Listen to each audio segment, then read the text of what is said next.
Musibe jame kise woni moɗon kala kono kalagal aduna. Pullo Fuuta wi wo mo majji artirmo mo bonni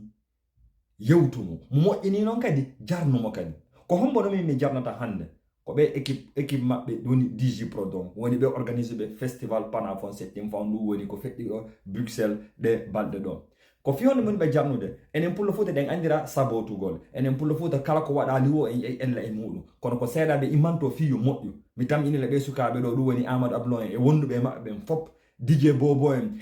DJ Bashir en berbe mi andi ben ebe mi anda ben fo pay ko Guinée ko waytata non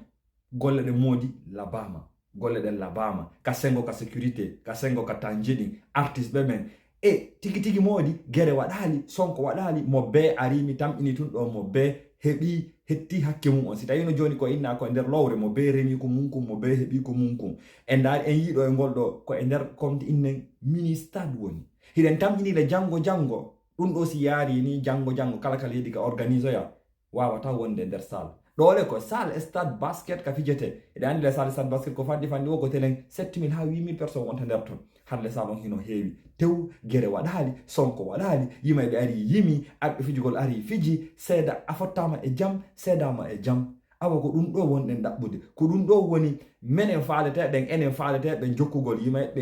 enen daraniɓe fina tawa on hara DG PROD onon on fo kala ka fuɗɗi haa ka haaɗi itte e paykun e mawɗo min on